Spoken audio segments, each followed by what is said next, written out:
నూతన క్రియ మన జీవితంలో జరగాలి అంటే మీకు ఎప్పుడు నేను చెప్తుంటాను, పచ్చకాయలు వస్తాయి కదా, కొంతమందికి కళ్ళు పచ్చలు అయిపోతాయి. పెద్ద ఏంటి కదా, ఆ 10 రోజుల్లో 12 రోజుల్లో చికెన్ తినకూడదు, మటన్ తినకూడదు, నూనె తినకూడదు, ఎక్కువ నూనె వేసుకోకూడదు, నన్ను మజ్జిగ తాగాలి, కాకరకాయ రసం తాగాలి, ఇంకా లీవ్ 52 మందు వచ్చి వేసుకోవాలి. ఎందుకంటే నాకు చిన్నప్పుడు నా జీవితంలో 3 సార్లు వచ్చింది పచ్చకాయలు. కాబట్టి దాని సంగతి నాకు తీసుకోవాలి. ఎందుకంటే సత్యం ఉండాలి. మనకు దెబ్బ తగిలినప్పుడు మానాలంటే ఏమంటారు, చీపు కొట్టేది తినకూడదు కదా. ఇప్పుడు డాక్టర్లు అడిగి తినమంటున్నారు కానీ మామూలు తినకూడదు. ఇప్పుడు మనం కాబట్టి నూతన క్రియ మన జీవితంలో చేస్తారని ప్రభు వాగ్దానం చేశాడు. ఆ నూతన క్రియ మన జీవితంలో జరగాలంటే 3 విషయాలు మీకు అర్థమయ్యే భాషలో నాకు తెలిసిన విషయాన్ని మీకు నేను చెప్తాను. ప్రియమైన దేవుని పెట్టారా, మొట్టమొదటి మనల్ని మనం పరిశుభ్రపరచుకోవాలి. ఎప్పటికప్పుడు మనం దేవునికి ఇష్టలుగా బతకగలగాలి. కారణం ఏంటంటే స్వతహాగా మనం పాపులు. రోమా 3:23 ప్రకారం ప్రతి ఒక్కరూ పాపం చేసి దేవుడు అనుగ్రహించి మహిమను కోల్పోయాడు. ప్రతి వాని యొక్క గొంతుకు కూడా తెలిసిన సమాజం బయటకు చెప్తుంది. నీతిమంతుడు లేడు, ఒక్కడు లేడట. పాపం వల్ల కలిగే జీవితం మరణం. పాపం వల్ల కలిగే జీవితం మరణం. ప్రభువైన యేసుక్రీస్తు విశ్వాసం మనకి నిత్య జీవాన్ని ఇస్తుంది.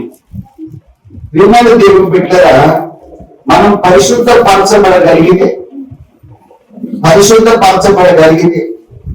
దేవునికి ఇష్టమైన జీవితాన్ని జీవించగలిగితే, పాపాన్ని విడిచిపెట్టి పవిత్రంగా బ్రతకడానికి మనం ప్రయత్నం చేస్తే నూతన కార్యం మన జీవితంలో దేవుడు చేస్తాడు.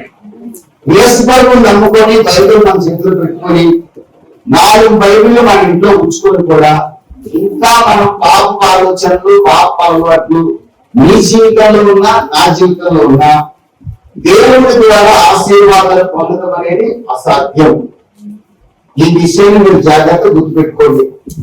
ఈ జీవితంలో నూతన క్రియ ప్రభు చేయాలని ఆశపడుతున్నాడు. మిమ్మల్ని ఆశీర్వదించాలని ప్రభు కోరుకుంటున్నాడు. మిమ్మల్ని, మీ పిల్లల్ని అభివృద్ధి చేయాలని ప్రభు ఆశపడుతున్నాడు. మనకు స్వస్థత ఇవ్వాలని కూడా ప్రభు కోరుకుంటున్నాడు. ఈ కార్యాలన్నీ జరగాలంటే పాపాన్ని విసర్జించిన జీవితాన్ని మనం జీవించాలి. పాపం ఎంత భయంకరమైందంటే, ఆకారాన్ని ఒక వ్యక్తి ఉన్నాడు. యెహోషువ గ్రంథం 7వ అధ్యాయంలో ఎరుకో పట్టణాన్ని మీద యెహోషువ యుద్ధం చేసినప్పుడు, ఆ తర్వాత ఎరుకో పట్టణంలో ఇశ్రాయేలు యుద్ధం చేశారు. ఆ ఎరుకో పట్టణం మీద ఇశ్రాయేలు యుద్ధాన్ని గెలిచారు. ఆ తర్వాత హాయి అనే ఒక చిన్న పట్టణం, దేవుని బిడ్డలు చిన్న పట్టణం మీద యుద్ధానికి వెళ్ళి ఓడిపోయారు. దేవుని బిడ్డలకు అసలు ఓటమే ఉండదు. మీరు దేవుని బిడ్డలు కనుక మీకు ఎప్పుడు విజయం దేవుని బిడ్డలు ఏ విషయంలో కూడా ఓడిపోకూడదు. ఓడిపోయామంటే ఎక్కడో ఏదో పొరపాటు ఉందని అర్థం. దేవుని బిడ్డలు పెద్ద పట్టణం మీద గెలిచారు. 4 రథాలు నడిచే గోడలో ఉన్న పట్టణాన్ని ఈజీగా జయించారు. ఎనికో కోటకోవాలి ఎవరు కూల్చబడిన కూలిపోయాడు. దేవుడే కూల్చేశాడు. చిన్న పట్టణం మీద వెళ్ళి ఓడిపోవడమే కాదు, కొన్ని వేల మంది చనిపోయారు. యెహోషువ అనే గొప్ప సేవకుడు ఏడ్చాడు, ప్రభువా నువ్వు చెప్పినే కదా ఆ పట్టణం వెళ్ళింది, నేను ఎందుకు ఓడిపోయావు ఏడ్చాడు. ఏడిస్తే దేవుడు అంటాడు, ఆ 6 అధ్యాయాలు యెహోషువ గ్రంథంలో చదువుకుంటే ఆ కాలంలో ఒక వ్యక్తి మీరే పాపం చేశాడు. మీ ఇశ్రాయేలీయుల కుటుంబంలో ఒకరు పాపం చేశాడు. ఆ పాపం వల్ల పెద్ద పట్టణాన్ని అయితే మీరు జయించారు, కానీ ఆ పాపం వల్ల చిన్న పట్టణం మీద మీరు ఓడిపోయారు. ఇకైనా దేవుడు బిడ్డలారా, యేసు ప్రభువును నమ్ముకున్న మన కుటుంబాల్లో ఏ చిన్న పాపం ఉన్నా అది మనం ఓడిపోవడానికి కారణం అవుతుంది. మన పిల్లలు ఆశీర్వదించబడకుండా చేస్తుంది. మన కష్టార్జితం దొంగలు అడిగే అవకాశం ఉంటుంది. మనం సంవత్సరంగా కష్టపడతాం, చివరికి ఏం మిగిలినట్టు కనపడదు. కారణం ఏంటంటే దేవుడికి వ్యతిరేకంగా ఏ చెడు అది చిన్నదైన పెద్దదైన గలతీయులకు రాసిన పత్రిక 5వ అధ్యాయం 19వ వాక్యం నుంచి మీరు చూస్తే శరీర కార్యాలు స్పష్టమై ఉన్నాయి. అసూయ, ద్వేషం, పగ, అబద్ధం, మోసం, కామం, ఈ చెడాలోచనలన్నీ దేవుడి దృష్టిలో పాపమే. ఈ పాపం ముఖ్యంగా దేవుడిని నమ్ముకున్న కుటుంబంలో, తండ్రి కుమార పరిశుద్ధాత్మ నామంలో బాప్తిసం పొందిన కుటుంబంలో, బైబిల్ పట్టుకొని తిరిగే కుటుంబాల్లో ఏ చిన్న పాపం ఉన్నా దేవుడు అతని ప్రార్థన ఆలకించడు. యెషయా గ్రంథం 66:18 నా హృదయంలో నేను పాపం లక్ష్యం చేస్తే దేవుడు నా మనం వినడాడుతున్నాడు కీర్తనకారుడు.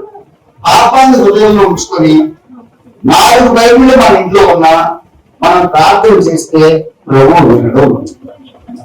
మరి ఏం చేయాలి అని అంటే 1 యోహాను 9:10 వాక్యాలు, యోహాను రాసిన మొదటి పత్రిక 1వ అధ్యాయం 9:10 రాసింది, మన పాపములు మనం ఒప్పుకుంటే క్షమించమని అడిగితే యేసు క్రీస్తు మనల్ని పవిత్రపరుస్తాడు. పొరపాటు చేయకుండా ఎవరు ఉండరు. ఆయన పొరపాటుని ప్రభు దగ్గర ఒప్పుకొని ప్రార్థన చేయాలి. ఆ పొరపాటు చేయని ప్రభుత్వాన్ని తీర్మానం తీసుకొని ప్రార్థన చేయాలి. ఆమెకుల కన్నా 28వ అధ్యాయం 13 ఉంది, అతిక్రమములు ఒప్పుకొని విడిచిపెట్టేవాడు దేవుని కనికరాన్ని పొందుతాడు. మన పాపాన్ని ఎప్పటికప్పుడు ఒప్పుకొని ఉదయం సాయంత్రం ఆ రోజంతా మన జీవితంలో ఏదైనా పొరపాటు చేస్తుంటే ఎప్పటికప్పుడు ప్రభు దగ్గర క్షమాపణ అడుగుతుంటే ఖచ్చితంగా నూతన క్రియ మీ జీవితంలో ప్రభు చేస్తారు. ఆకాన్ అనే ఒక వ్యక్తి పాపం చేశాడు ఇశ్రాయేలు సమాజంలో. దేని వరకు? చిన్న వెండి వరకు, బంగారం వరకు, వస్త్రం వరకు. ఒక్కడే ఒకటి పాపం చేశాడు. లక్షల మంది ఇశ్రాయేలీలు ఓడిపోయారు. పాపము మన ఓడిపోయేట్టుగా చేస్తుంది. మన పిల్లలకు ఆశీర్వాదానికి ఆటంకం అవుతుంది. మనం చాలా దీవించబడాలని ప్రార్థన చేస్తాం, ఉపవాసం ప్రార్థన చేస్తారు. కానీ ఎంత ప్రార్థన చేసినా దీవెన పొందట్లేదు అంటే ఎక్కడో ఏదో దేవుడికి విరుద్ధమైన కార్యం మన హృదయంలో ఉంది. ఈ రోజు కనుక పరిశీలించుకొని ప్రభు నన్ను క్షమించు అనే ఆలోచన కనుక చేయగలిగితే ఖచ్చితంగా ప్రభు మీ జీవితంలో నూతన క్రియ చేయబోతున్నాడు. పాపం ఎంత భయంకరం ఏంటంటే మొదటి సమయాలు గ్రంథం 2 సమయాలు 11వ అధ్యాయంలో, 2 సమయాలు గ్రంథం 11వ అధ్యాయంలో దావీదు రాజు యుద్ధానికి వెళ్ళాల్సిన సమయంలో యుద్ధానికి వెళ్ళకుండా మేడ మీద తిరుగుతున్నాడు. ఒక అమ్మాయి నాకు కనబడితే ఎవరో భార్య రాజు కదండి, ఎవరైనా చూడాడు రాజు మంచి భక్తులు దావీదు, దేవుడికి చాలా ఇష్టమైన భక్తులు. ఆయన వాక్యం తెలుసు, అన్ని తెలుసు, ఆయన పాపం చేశాడు. వాక్యం తెలిసినోడు పాపం చేస్తే ఎంత శాపమో తెలుసండి. అతను చేసిన పాపానికి ఆ తర్వాత కాలంలో 9 కుమారులు మరణించారు. ఒక కొడుకు అయితే దావీదు సింహాసనం నుంచి పారివేయడం చేశాడు అక్షరాలు. ఒక కొడుకు అయితే దావీదు బ్రతుకున్ననే విని రాజును ప్రకటించుకొని సాగపడ్డాడు. ఒక కొడుకు అయితే పుట్టినంటే చచ్చిపోయాడు. ఒక కొడుకు అయితే చెల్లెలు సమానమైన దాన్ని జీవితాన్ని పాడు చేసేది. దేవుడు బిడ్డ చేసే పాపం అంటే భయంకరమైన నష్టాన్ని గురి చేస్తాం.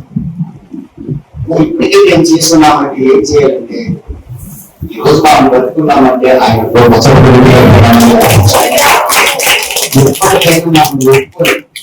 అది ఎప్పటి పాపమైనా సరే ఒప్పుకొని తక్కువ నన్ను క్షమించు, తెలియక చేశాను, ఇక మీద నేను పాపం చేయను, ఆ పొరపాటు నుంచి నన్ను క్షమించు, నా శత్రువుని సైతం నేను ప్రేమిస్తాను, క్షమిస్తాను, ఎవరి మీద కక్ష పెట్టుకోవడం నాకు సహాయం చేయండి. నేను మీ బిడ్డను ప్రభావం ఈ రక్తంతో మరొకసారి తాగని ప్రభు అడిగితే ఆయన మిమ్మల్ని పరిశుద్ధపరుస్తారు, నూతన క్రియ మీ జీవితంలో చేస్తాడు. రెండో విషయం కూడా మీకు చెప్తాను. నూతన క్రియ మీ జీవితంలో జరగాలంటే మరొక విషయం కూడా మీరు జ్ఞాపకం చేసుకోండి, చాలా జాగ్రత్త గుర్తుపెట్టుకోండి. పాపం చేయకండి, పాపం జోలికి పోకండి. పాపం నిప్పు కంటే భయంకరమైంది. నిప్పుతో తమాషలు ఆడొచ్చాము కానీ యేసు ప్రభుతో తమాషలు ఆడకూడదు. యేసు ప్రభు నమ్ముకున్నాం కదా, ఎలాగో సత్యదాకా ప్రభులోనే బతుకుతామా? ఎవరు నా ప్రాణం పోయినా నేను ప్రభు బతుకుతాను. పెట్రోల్ పైసలు వాళ్ళు అంటారు, దండం పెట్టదు దీనికి, దీనికి పెట్రోల్ దండం నేను వదిలేస్తాను, లేకపోతే అగ్నిలో వేస్తాను. దానికి దండం పెడితే నా దేవుడికి వ్యతిరేకంగా పాపం చేసినట్టే లెక్క. ఆ దేవుడు దేవుడిని పూజించొద్దన్నాడు, నన్ను మాత్రమే సేవించమన్నాడు. నా దేవుడు పరిశుద్ధుడు, నా దేవుడు వరకే నేను బతుకుతా. పొరపాటు దేనికి కూడా నేను దండం పెడతాను, నా దేవుడికి మాత్రమే దండం పెడతాను. అయితే అగ్నిగుణాలు వేస్తాం, వేసుకో. అగ్నిగుణంలో చావైనా చేస్తాం కానీ పాపం మాత్రం 2 కోట్లు ఇస్తారా యోసేపు? నా దగ్గర నా పాప ఇంట్లో 2 కోట్లు ఇస్తా అంటే యోసేపు ఒక ఆమె 2 కాబట్టి 3 కోట్లు ఇస్తా, నాకు సుఖంగా ఇష్టం. అందంగా ఉన్నవాడు మాత్రం ఒకటి భార్య. యోసేపు అనే దేవుని బిడ్డలు. యోసేపు అంటాడు, నేను ఇంత పాపం పొరపాటును కూడా నేనెవరిని? దేవుని ఆలయాన్ని. 1 కొరింథీ 3:16 ఇప్పుడు మీరందరూ దేవుని ఆలయం, దేవుని ఆత్మ మీలో ఉన్నాడు. ఇప్పుడు మీ గుడిని చేసుకుంటే మీలో దేవుని ఆత్మ ఉన్నాడు. ఆమె చెప్పండి అందరూ. ఆమె సామాన్యులు కాదు, దేవుని నివాస స్థలం మీరు. మీరు విలువ పెట్టి కనబడిన వాడు. మీరు మీ సొత్తు కాదు, దేవుని సొత్తు. పరలోకమందున్న దేవుని సొత్తు. ఇక్కడ మీ కులాలు ఏంటో నాకు తెలియదు, కానీ దేవుడు మిమ్మల్ని నన్ను ఒకే రకంగా చూస్తాడు. నేను దేవుని పెట్టినే, నేను దేవుని పెట్టినే. పొలం పెట్టి చూస్తారు కానీ యేసు ప్రభు పొలం పెట్టి చూడతాం. మనందరూ ఆ దృష్టి ఒకటే, దేవుని బిడ్డ కాదు. మనం విలువ పెట్టి కొలబెట్టేవాడు. యోసేపు 1000 సంవత్సరాల క్రితం బట్టి దేవుని బిడ్డ అంటాడు, నువ్వు కోట్లు ఇచ్చినా నేను పాపం చేయను, నేను ఆ దేవుని భయపడి దేవుని బిడ్డ. అయితే నేను జైల్లో వేస్తా, వేసుకో. జైల్లో వేసినా పాపం చేయలేదు. యోసేపు దేవుడు వదిలిపెట్టాడా? సింహాసనం మీద కూర్చోబెట్టాడు. దేవుని స్వాతంత్రం. దేవుడిని కనపరిచిన బిడ్డని దేవుడు కనపరిచాడు. అందుకే మీరు ఎప్పుడు దేవుడిని కనపరచదు. పొరపాటు నోరు జాగ్రత్త, మాటలు జాగ్రత్త, మీ నడక జాగ్రత్త. ఒకప్పుడు ఇష్టానుసారంగా మాట్లాడిన అందరం, కానీ ఇప్పుడు చాలా జాగ్రత్త ఉంటారు. మనం పరిశుద్ధమైన పాటలు పాడుతున్నాం, చదవకపోతున్నాం, పరిశుద్ధమైన వాక్యం వింటున్నాం, పరిశుద్ధమైన బైబిల్ చదువుతున్నాం, పరిశుద్ధమైన నోటితో ప్రార్థన చేస్తున్నాం. ప్రభు యేసయ్యా, ఈ నోటితో మనం చెడు పాటలు రాకూడదు. ఆ తీర్మానం చేసుకుంటే నూతన కార్యం. రెండవది, మన తమ్ముడట దేవుని మీద నిల్చున్నారంట. దేవుని మీదనే ఆడుకోవాలంట. బైబిల్లో రాసింది కొంతమందట దేవుడిని విడిచిపెట్టి మనుషులు చూడడం మొదలు పెడతారు. మనుషులైతే పార్టీలు దేవుడు అవుతారు. కొంతమంది అక్కడ పండుగ జరుగుతుందంటే కదా, అక్కడ దేవుడు, ఆయనే దేవుడు. కొంతమంది మరి మన దాకా గుంపుల దగ్గర జరిగింది కదా, ఆయనే దేవుడు. రేపు మళ్ళీ నాచులో జరుగుతుంది కదా, ఆయనే దేవుడు. దేవుడు ఎక్కడ ఉన్నాడండి? దేవుడు నీలోనే ఉంటాడు. చెడు దేవుడు ఎక్కడుంటే అక్కడ దేవుడు ఉంటాడు. నేను ఎక్కడుంటే అక్కడ దేవుడు ఉంటాడు. ఎక్కడ 2-3 నా నామం పోతుంటాడు, అక్కడ ఉంటాను. కానీ ఎక్కడ లక్షల మంది ఉంటారు, అక్కడికి ఉంటాను రాలేదే. మరి మందిరాలు మున్సిపల్ పండుగలు చాలా మంది ఇలాంటి వాళ్ళు ఎలాంటి వాళ్ళు తెలుసా? నేను చిన్నప్పుడు టమాటా 4 చోట వేసేవాడిని, దాన్ని బట్టి పేరు చేసి ఇంకో చోట వేసేవాడిని, మళ్ళీ పేరు చేసి ఇంకో చోట వేసేవాడిని. చూడండి, సెక్స్ స్థిరం లేని వీళ్ళంతా సంఘంలో నాటుపట్టాలంటే స్థిరంగా ఉంటే వీళ్ళు ఎదుగుతారు. ఏ చెట్టు చూడండి, మీరు నాటి చూడండి, సరే నీళ్లు పోస్తా ఉంటే ఎదుగుతుంది, పళ్ళిస్తుంది, పంపిస్తుంది. దాన్ని తీసి ఎక్కడ చోట ఇక్కడ చోట ఇక్కడ చోట నాటుతుంది, చచ్చిపోతుంది. అంటే చచ్చిపోయినప్పుడు ఆశీర్వాదం ఉండవు. అక్కడ ఏందో ఉంది, ఇక్కడ ఏదో ఉంది, ఆ పనులు ఏదో ఉంది, అక్కడ ఒక టెంట్ వేసాడట, సిల్లు పెట్టాడట, పెట్టంట, ఇప్పుడు ఒక ఆయన టూబామ్ అంటున్నాడంట. ఆశీర్వాదం ఏముందో అమ్మా, మీరు ఎక్కడ మందిరంలో కూడుకుంటారో అదే దేవుడు నివసించే మందిరంలో స్వాతంత్రం కలుగుతున్నారు. నేను చేసే ప్రార్థన దేవుడు ఆశిస్తాను. అది తెలియక చాలా మంది వెళ్ళి ఇది రకరకాల కార్యాలు చేస్తుంటారు, దానివల్ల ఆశీర్వాదం ఉండవు. ఇది అసలు మనుషులే చూడదు. ఎప్పుడైతే రాసిన పత్రిక 12:1-3 వాక్యంలో ఉంది, విశ్వాసముల కర్త దాన్ని కొనసాగించువాడని యేసుని చూస్తూ పరుగు పందెంలో ఓపికగా పరిగెత్తండి. మీ జీవిత కాలం అంతా యేసు వైపు చూడండి. ఎబ్రీ 3:1 రాసింది, యేసు మీద లక్ష్యం ఉంచండి, మనుషులను ఆధారంగా చేసుకోకండి. యెషయా 26:3 ఎవరి మనస్సు నీ మీద ఆధారపడుతుందో వారిని పూర్ణ శాంతి కలవాలంటే దేవుడు కాపాడతాడు. దేవుని మీద మనసు నిలిపితే మనకు సమాధానం వస్తుంది, కానీ మనుషుల మీద చూస్తే మనకు సమాధానం రాదు. అందుకని మీరు ఆరాధించే దేవుడు నమ్మదగిన దేవుడు. మీరు ఆరాధించే దేవుడు మీ కొరకు కల్వారి సేవలు అమ్మదమైన రక్తాన్ని చిందించుకోవాలి. రామని హల్లెలూయా. మీరు ఆరాధించే దేవుడు మిమ్మల్ని నీతిమంతులుగా చేయడం కోసం ఆయన పాపము ముక్కగా మాట్లాడు.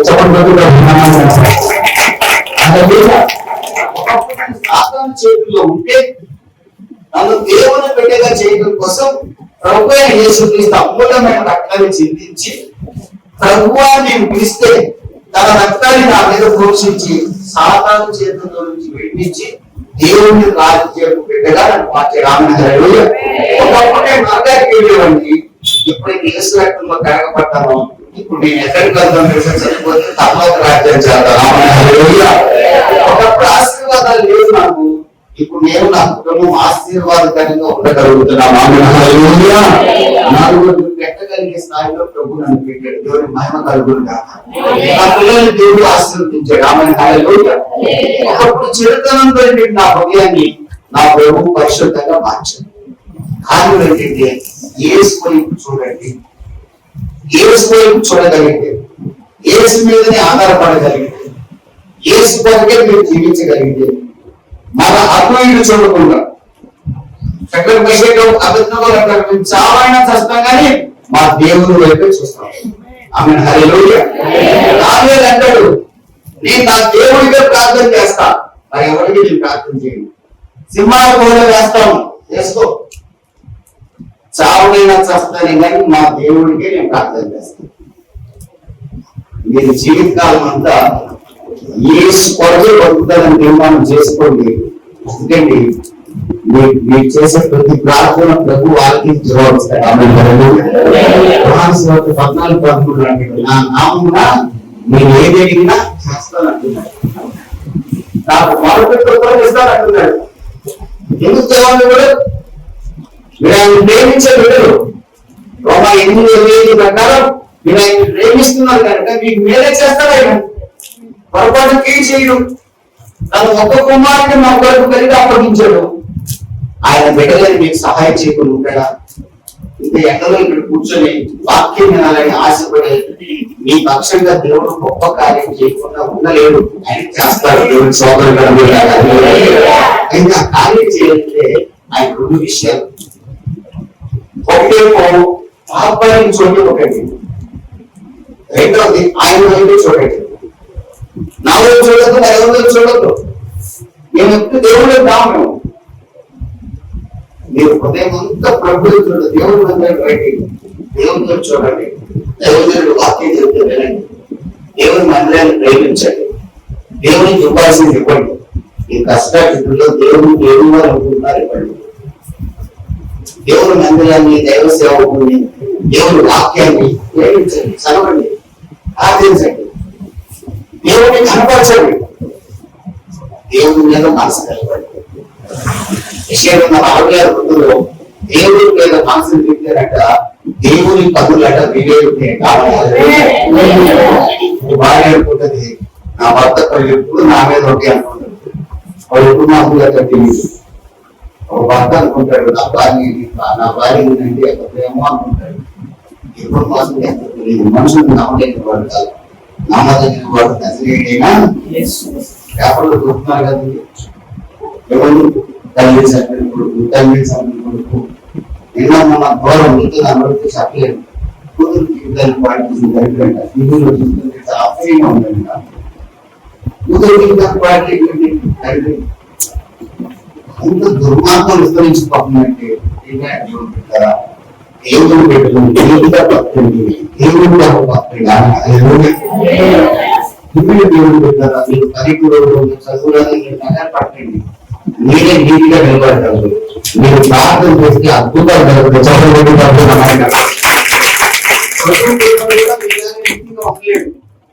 మీరు రోషంగా బతికారంటే ప్రభు మిమ్మల్ని సంతోషపడతారు. రోషంగా బతికితే ప్రభు మిమ్మల్ని సంతోషిస్తారు. మీరు మా వాళ్ళు ప్రార్థన చేస్తే మేము దాని మీద సేవ చేయగలుగుతాం. మీరే నమ్మకంగా లేకపోతే నమ్మకం ఉంటారు. ఆ పట్టణాల్లో కూడా నమ్మకం ఉంటారా? వాళ్ళు వాళ్ళు వేసే పక్కన చూసుకోవాలని చెప్పారు. మీరు పాటలో నీటిలో తిప్పడం ఏంటి మీరేం నీళ్ళు దేవుడు దేవుడు చూపిస్తారు. ఇంకా నీతిగా బతకండి, ప్రభుత్వం చూడండి, పాపాన్ని చూడకండి. లోపల కార్యం మీ పిల్లల జీవితంలో ప్రభు చేయబోతున్నాడు. చివరిగా నేను చెప్పి నేను ముగిస్తాను. చివరిగా మీరు గమనించినట్లయితే అదే ఫిలిప్పీయులకు రాసిన పత్రిక 3వ అధ్యాయం 13-14 వాక్యాలు అపోస్తులైన పౌలు గారు అంటాడు, వెనుకున్న వాటిని మరచి ముందున్న వాటి కొరకు వేగిరి పడుచు కుడి ఎద్దకు బయటెత్తుచున్నాను అంటాడు. నూతన క్రియ మీ జీవితంలో జరగాలంటే, ఆశీర్వాదం మీకు రావాలండి. 3 ఏళ్ల క్రితం ఒకటి తిట్టాడు, ఇప్పుడు కూడా మీ కడుపు అదే వాడు తిట్టాడే, వాడు కనపడా వాడు ఎప్పుడు తిట్టాడు. 10 ఏళ్ల క్రితం కొట్టాడంట భర్త ఆయన, ఇప్పుడు కొడుతున్నాయి అని అడిగాడు. వాడు ఆ రోజు కొట్టాడని అడిగాడు. ఇది ఎక్కమ్మ వాడు ఎక్క 10 ఎక్కబట్టాను ఇది కట్టుకోవాలండి. ఆ ప్రాంతం ఎదగాలంటే ఇప్పుడు చేయి కట్టుకోవాలి. ఇదే పని అప్పుడు చెయ్యి దాన్ని బట్టి కట్టుకోవాలి. ఏం కోసం వాడు చెయ్యి ఎట్ట కాపురం చేస్తామంటే లేదండి నాకు కక్ష తీర్చావట్లేదు. నేను మా నాన్న బాగా చదివించి ఉద్యోగం లేకుంటే వాళ్ళు కొట్టాడే మన సొంత కొడుకు అయిపోతున్నా కాబట్టి అదేం కాకుండా నాకు అడ్వైస్ అవ్వాలి. వాడు పొరపాటు తాగిపోవడం రోజే సర్వీస్ ఇంత పగబెట్టుకుని చూడండి. భర్తనే క్షమించలేదు భార్య, భార్యని క్షమించలేదు భర్త, తల్లిదండ్రులు క్షమించలేదు పిల్లలు, పిల్లల్ని క్షమించలేదు తల్లిదండ్రులు. ఎప్పుడో చేయలేదంట, ఎప్పుడో మనం అందించినది కూడా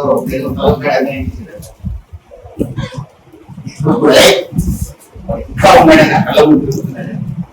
ఇంత కాలు బాగా చేయబడి ఈ ఆలోచన కనుక యోగంలోనే ఉంటే ఏ విషయం ఏమైనా తెలియదు నాకు తెలియదు, మీకు ఏ అన్యాయం తెలియదు నాకు తెలియదు. ఏ అన్యాయం జరిగినా ఈ రోజున ఆశీర్వదించబడాలని ఆశ మీకుంటే మీరు క్షమించండి, ఆశీర్వాదం మీకు రాబోతుంది.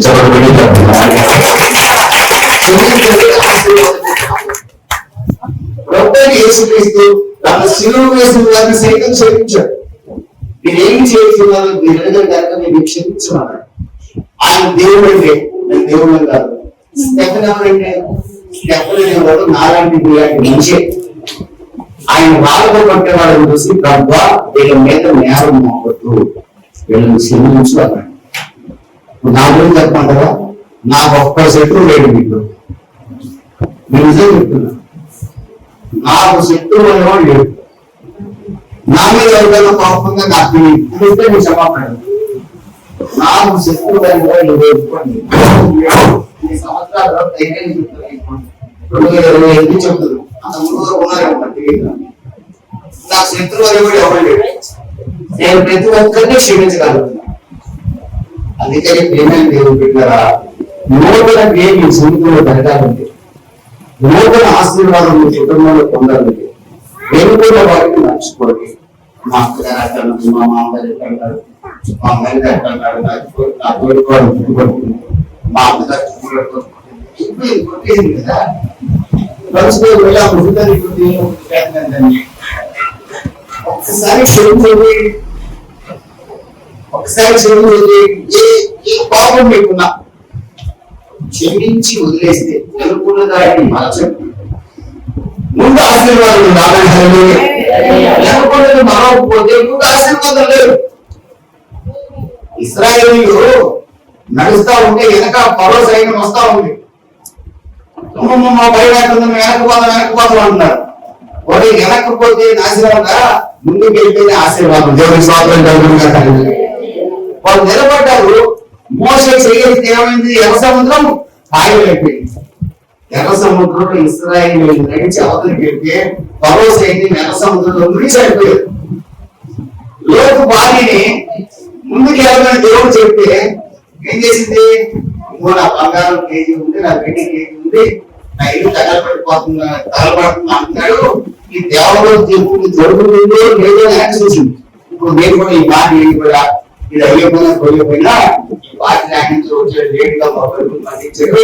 ఏదో చెప్తాడే గుంపులో పడితే అనుకున్నారు. ఈ ఆశీర్వాదాలు కూడా నేను బాధ్యత, నా బాధ్యత చెప్పడం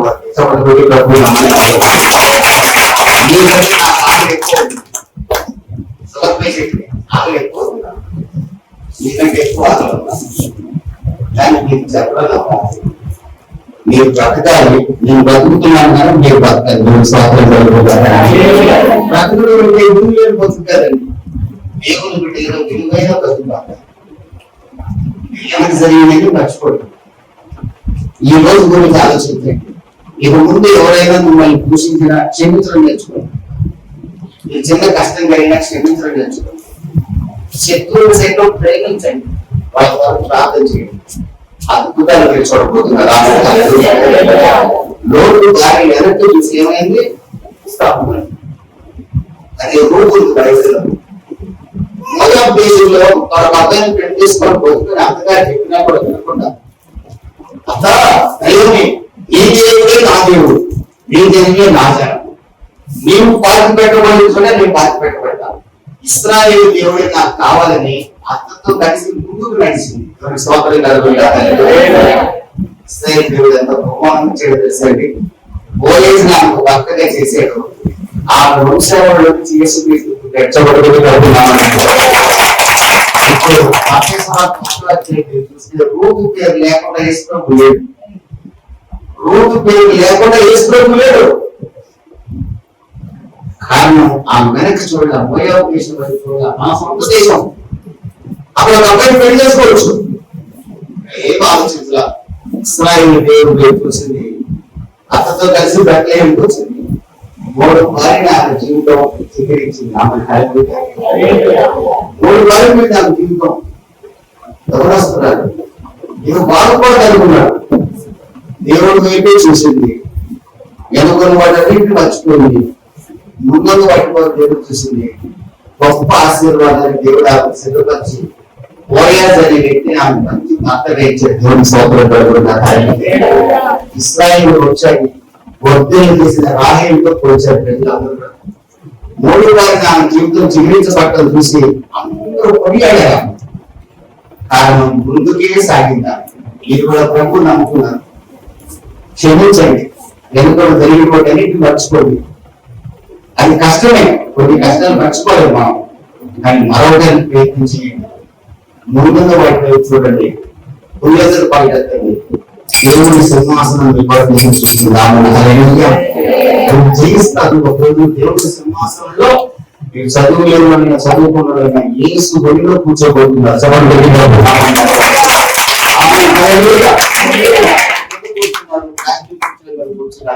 ఇది కాదు మీ సింహాసనం. యేసు సింహాసనం మీద కూర్చోబోతున్నారు. 3:21 ప్రకారం జయించిన మీరు యేసు కూడా యేసు సింహాసనంలో కూర్చోబోతున్నారు. గొప్ప ప్రభు మీకు అనుగ్రహించాలని, నూతన క్రియ మీ జీవితంలో జరగాలని దైవసేవకుడు కోరుకుంటున్నాను. తలవంచండి, ఒక తీర్మానం చేయండి. ప్రభు పాపాన్ని విసర్జిస్తాను, మీ వైపే చూస్తాను. ప్రభు వెనుకున్న వాటిని మరుస్తాను, ముందున్న వాటి కొరకు ఎగిరి పడతాను, ఊళ్ళందరూ పరిగెత్తాను. నాకు సహాయం చేయండి ప్రభు అని ప్రభు అడగండి. ప్రభువుని పక్షంగా గొప్ప కార్యం చేయడానికి వాగ్దానం చేసేటట్టు నెరవేరుస్తాడు. ఇది తమాషా వాగ్దానం కాదు. ఇదిగో నూతన క్రియ మీ జీవితంలో చేయించిన నూతన క్రియ ఏం కావాలని మీరు ప్రభుని అడుగుతున్నావు నాకు తెలియదు. గొప్ప కార్యం మీ జీవితంలో జరగబోతుంది.